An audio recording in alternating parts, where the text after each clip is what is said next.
유대 종교 지도자들이 구원자 예수님께서 말씀을 가르치는 권세가 어디에서 나왔느냐고 질문합니다.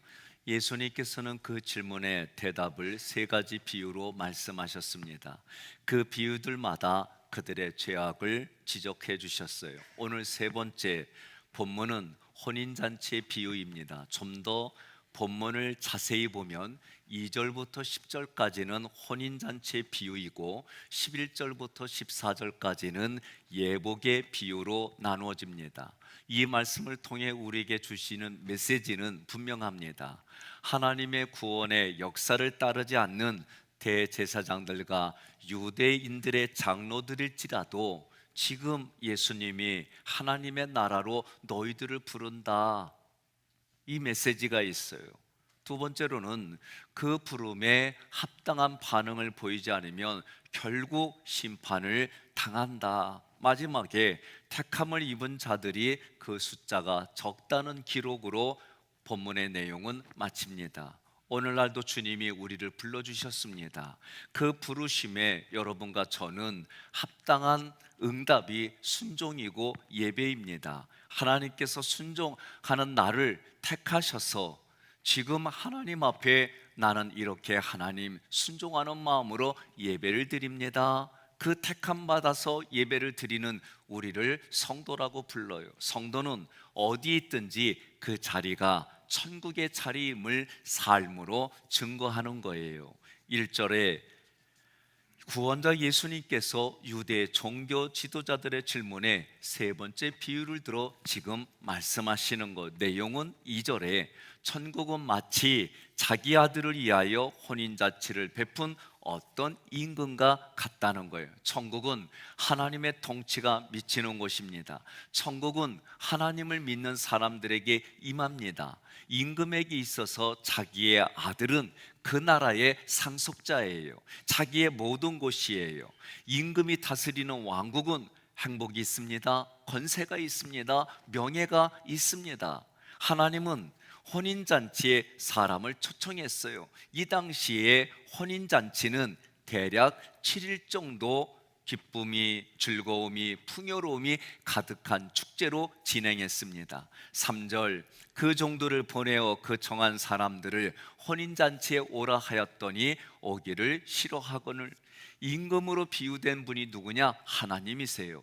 하나님께서 혼인잔치 전에 이미 사람들을 세워주셨어요. 그들이 이스라엘 백성들입니다. 그들은 하나님의 결혼잔치에 초청을 받았어요. 그러나 끝까지 거절했습니다. 마태는 오기 싫어한다는 동사를 반복과 계속의 의미가 있는 미완료 과거 시제로 기록을 했어요. 이 얘기는 유대인들은 지금 현재에 와서도 계속해서 예수 그리스도를 외면한다는 거예요. 배척한다는 거예요. 예수님 당시에 세례 요한이 회개하라, 하나님의 나라가 가까이 왔다, 이런 외침도 그들은 외면을 했습니다.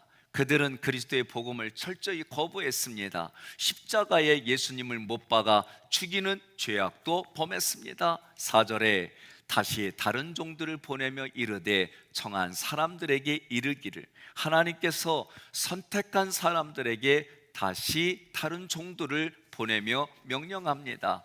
4절의 두 번째 구절, 내가 오찬을 준비하되 나의 소와 살찐 짐승을 잡고 모든 것을 갖추었으니 혼인잔치에 오소서 하라 하였더니, 내가 나의 오찬을 준비했다. 나의 소와 나의 살찐 짐승을 잡고 모든 것을 갖추었으니 혼인잔치에 오라고 하라.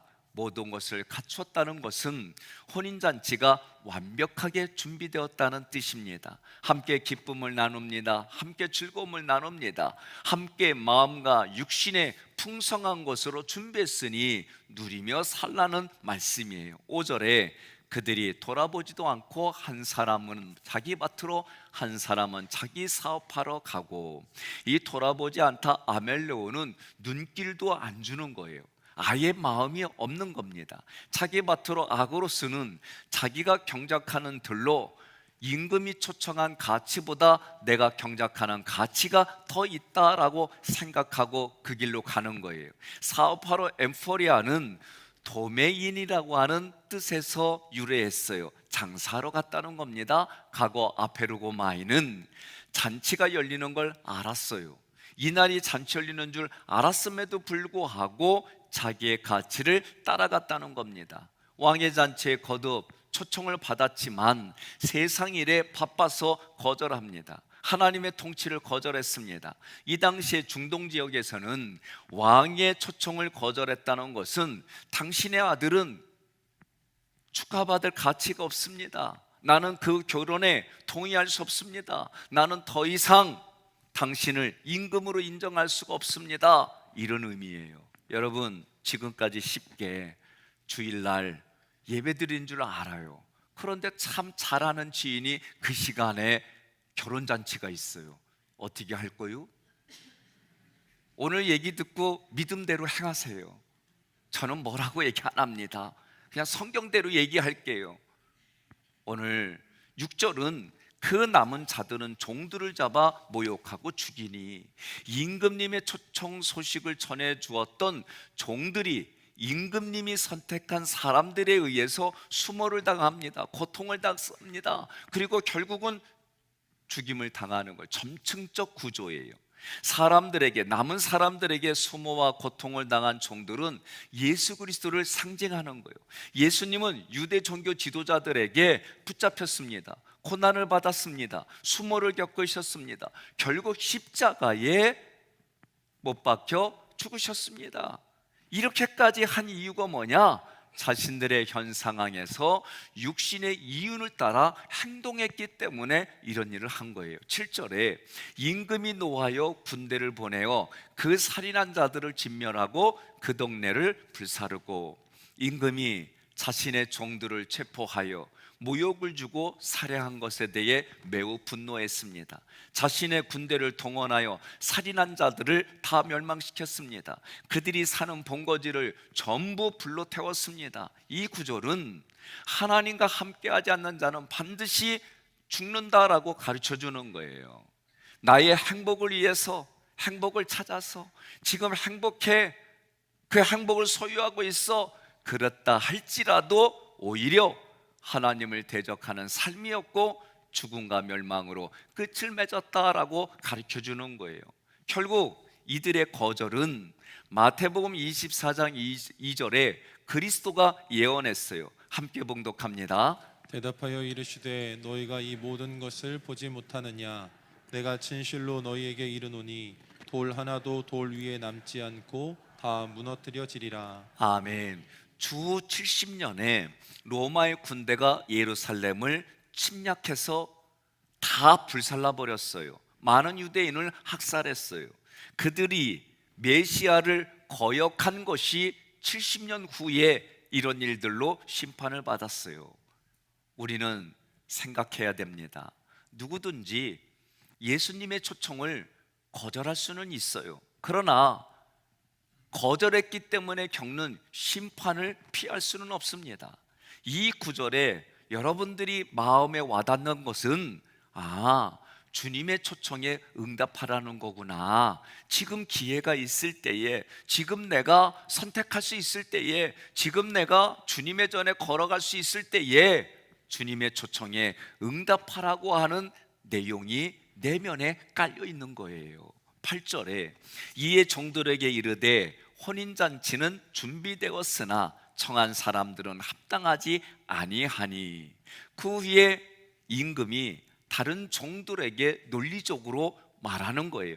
혼인잔치는 과거에 그때부터 계속 준비되어 있지만 지금 청함을 받은 이들의 자격은 안 된다는 거예요. 이들은 청함 받을 자격이 없다는 거예요. 그래서 9절에 네거리 길에 가서, 이 사거리는 디엑소도스는 입구와 출구가 함께 있는 곳입니다. 누구든지 다니는 길입니다. 명령형입니다. 너희는 가서, 너희는 큰 길로 나가서, 너희는 사거리에 나가서 거기서, 두 번째 구절, 사람을 발견하는 즉시 혼인잔치 안으로 초대하라 라고 말했어요. 임금이 종들을 보내는 사거리 길은 성밖이었어요. 그렇기 때문에 이방인들도 있었습니다. 이방인에게도 하나님의 구원이, 하나님의 나라가 임한다는 예언입니다. 이제부터 초청받을 자격이 철폐되었어요. 이스라엘 백성들에게만 초대했던 자격이 철폐되었습니다. 사거리에 나가서 만나는 사람은 누구든지, 임금의 명령에 응답하는 자는 누구든지 하나님 나라에 초청을 받았습니다. 여러분과 저도 이방인이었습니다. 하나님의 은혜가 부어졌습니다. 그리스도 보혈의 피로 우리가 구원받았다는 게 알아지고 깨달아지고 예수님께 있는 영원한 생명이 나에게 생겼다는 그 확신이 여러분과 저는 오늘 이 시간 예배드리는 거예요. 여러분과 저는 오늘 그냥 예배드린 게 아니에요. 세상에 해야 될 일이 있어요. 세상에 더 가치를 두는 게 있었어요. 그러나 오늘 예배드리는 가치하고는 비교 불가하다, 그러고 여러분들이 이 자리에 온 거예요. 앞뒤 좌우로 인사합시다. 잘해시오. 예? 잘하신 거예요. 10절에 종들이 길에 나가, 이 말은 임금님의 종들이 적극적으로 사거리로 나갔다는 거예요. 두 번째 구절, 악한 자나 선한 자나 만나는 대로 모두 데려오니, 이 악한 자 포네로스는 마음이 부패했어요. 그래서 겉으로 나타나는 언어, 행동이 다 죄다라고 쓸 때 쓰는 단어예요. 우리 마음이 부패해서 모든 것이 하는 것마다 냄새도, 손을 대는 것도, 발걸음 옮기는 것도 다 죄뿐이요. 선한 자는, 아가도스는 임금님과 관계가 좋은 사람을 말해요.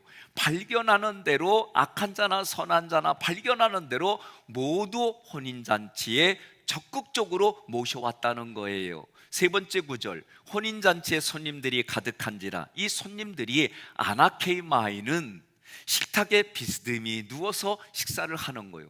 이 당시에는 이게 문화예요. 우리 집안에서 충렬공파 248대 손에 좌우로 이런 일이 일어날 수가 없어요. 일어났다가는 양반이 아니요. 근데 여기는 어떻게 해요?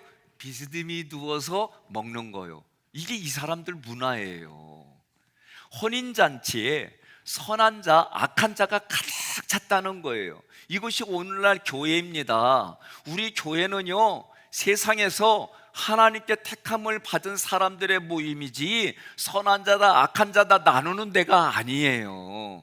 오늘 기억해야 됩니다. 주님이 말씀하셨습니다. 마태복음 9장 13절 함께 봉독합니다. 너희는 가서 내가 긍휼을 원하고 제사를 원하지 아니하노라 하신 뜻이 무엇인지 배우라.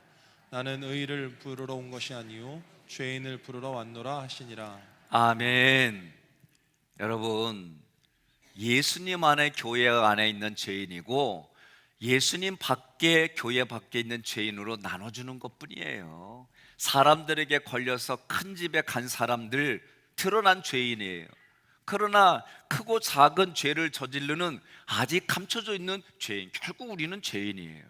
11절에 임금이 손님들을 보러 들어올세, 이 보다 데아오마이는 관심과 의도를 가지고 그 사람의 마음을 꿰뚫어 본다라는 단어예요. 우리는 내가 말을 하기 전에는 알 수가 없어요. 마음에 있는 게 얼굴로 나타나요. 행동으로 나타나요. 그래도 말로 아니다 그러면 별 수가 없는 거예요. 이게 우리들이 살아가는 삶의 자리예요. 그런데 들어올세, 에이셀코마이는 지금 임금이 어떤 의도를 가지고 들어오는 상황이에요. 그 의도를 가지고 사람 한 사람들을 눈여겨보는 거예요. 지켜보는 겁니다. 꿰뚫어 보는 겁니다. 두 번째 구절, 거기서 예복을 입지 않은 한 사람을 보고, 거기서 에케이는 혼인잔치가 벌어지는 장소예요. 지금 혼인잔치가 벌어지고 있는 장소입니다. 예복, 이 예복은 헬라어로 엔디마 가모스라고 그래요. 무슨 얘기냐면 그리스도 보혈의 공로를 가리키는 비유에서 쓰는 예복이에요. 고급스러운 잔치가 열립니다. 고급스러운 잔치가 열리는 그 중동의 나라에서는 초청된 사람들에게 주인이 자기의 옷을 한 벌씩 주는 거예요. 그래서 의복 때문에 자기 신분의 격차가 드러나지 않도록 하는 배려예요. 오늘 지금 고급스러운 결혼잔치에 자기의 옷을 하나씩 줘가지고 신분이 드러나지 않게 한 거요. 그런데 한 사람이 예복을 입지 않았다는 얘기는 자신을 드러낸 거예요. 다시 말하면 임금보다도 자기가 더 권력이 있다는 거예요. 더 잘 산다는 거예요. 그래서 자기 방식대로 자기를 나타낸 거예요. 이 사람은 자기의 높은 신분, 임금보다 더 높은 신분이 있나? 그러면 임금은 그냥 바지 사장처럼 그런 걸까? 재물이 많은, 그건 있을 수 있지요. 자기를 드러내는 신분을 그대로 보여주겠다는 그런 의미밖에 안 되는 거예요. 영적인 의도는 하늘나라를 가는데 자기의 공로를 가지고 하늘나라 잔치에 참여하겠다는 겁니다. 하나님은, 하나님 앞에서는 이것이 절대로 용납되지 않아요. 생각해야 됩니다. 선악이 문제가 아닙니다. 예복이 문제입니다. 이 예복은 그리스도의 옷이에요. 그리스도의 옷으로만 가는 나라가 하나님 나라예요. 하나님 나라에 들어가서 그 잔치를 누리려면 오직 하나님이 예비하신 예복, 하나님이 준비하신 예수 그리스도 보혈의 피로만 우리가 칠해져야만, 그리스도의 옷을 입어야만 하나님 나라에 들어가는 거예요. 12절에 이르되 친구여 어찌하여 예복을 입지 않고 여기 들어왔느냐 하니, 임금이 논리적으로 지금 차분하게 말하는 겁니다. 친구여, 헤타이로스, 이 단어는 좋은 의미로 부르는 거예요. 어떤 방식으로 예복을 입지 않고 왔느냐, 입다 에코는 지금 소유하다예요. 무슨 말이냐면 임금의 옷이지만 지금 나에게 주셔서 지금 나는 그 신분을 소유하고 있다라고 하는 거예요. 다시 말하면 왕의 신분을 지금 이 사람이 준 거예요. 그래서 자기는 지금 이 결혼잔치에 왕의 신분을 가지고 참가한 거예요. 들어왔느냐? 에이세코마이는 지금 벌어지는 혼인잔치에 너가 들어오고 싶다고 적극적인 의지를 펼쳐도 예복을 입지 않으면 들어올 수가 없는 자리야. 어떻게 들어왔어? 그 얘기하는 거예요. 십자가 구속의 은혜가 나에게 부어졌어요. 하나님의 사랑이 지금 나에게 부어졌어요. 그래서 나의 자격과 신분이 바뀌었습니다. 죄인이었어요. 내 아버지는 마귀였어요. 그런데 지금 하나님의 옷으로 덧입어 주셔서 너의 신분이 왕이 됐다고 얘기를 하는 거예요. 그렇게 해주신 하나님 감사해요. 임금이신 하나님 감사해요. 지금 나에게 예복을 둘러주신 예수님을 내가 기뻐합니다. 그렇게 나에게 예복을 주신 예수님을 감사합니다. 그래서 지금도 여전히 예수님을 따르는 삶으로 내가 따라갑니다. 이것이 천국의 삶이다라고 가르쳐주는 거예요. 12절 두 번째 구절, 그가 아무 말도 못하거늘, 이 아무 말도 못하거늘 피모는 이런 뜻입니다. 입에 재갈을 물린 것처럼 말하고 싶어도 말할 수 없는 거예요. 그 내면에서는 말할 어떤 적이도 하나도 내놓지 못하는 거예요. 그렇죠. 임금 앞에 내세울 게 뭐가 있습니까? 아무런 자격이 없어요. 13절에 임금이 사환들에게 말하되, 임금이 자신의 종들에게 단호하게 말하는 겁니다. 두 번째 구절, 그 손발을 묶어 바깥 어두운 데 내던지라. 이 묶다 대오라는 단어는 쇠사슬로 꽁꽁 묶는 거예요. 쇠사슬로 꽁꽁 묶어가지고, 바깥 엑소테로스는 비교급이에요. 가장 먼 바깥에, 한마디로 임금의 눈밖에 벗어난 장소예요. 어두운데 스코토스는 흑암입니다. 흑암 한가운데에 손발을 쇠사슬로 꽁꽁 묶어서 내던지라. 이 에크발로는 힘껏 집어 던져서 내동댕이 치는 명령이에요. 아유, 이렇게 당하고 싶어요? 예? 그러니까 얘기하세요. 제가 그래도 많이 마음이 닦여졌어요. 제가 10몇 년 전에는 주일날 행사 있으면 강고도 안 올렸어요. 하깃교회가 너무 부드러워가지고 저도 마음이 부드러워졌어요. 그래서 할 수 없이 주일날도 행사는 올려요. 근데 행사하는 분들은 오늘 말씀 기억하세요? 아셨죠? 예, 거기서 세 번째 구절, 슬피 울며 이를 갈게 되리라. 거기서 흑암 가운데서 슬피 울며, 클라우드모스라는 이 단어는 크게 울부짖는 거예요. 뭐 이러는 거예요. 예? 이를 간다, 이런 뜻이 아니에요. 크게 후회하는 행동을 이를 간다라고 하는 거예요. 그러니까 낮에 이런 거를 못하는 분들은 내가 보니까 밤에 이를 갈어. 왜 가나 봤더니 꿈속에서 하나님 앞에 회개하느냐고 밤에 이 가는겨. 그러니까 옆에 이 갈거든 잘 간다 잘 간다 해주세요. 그냥 이렇게 꽉 눌러가지고 못 갈게 하지 말고. 알아들으셨으면 감사해요. 14절 함께 있습니다. 청함을 받은 자는 많되 택함을 입은 자는 적으니라. 아멘. 아멘.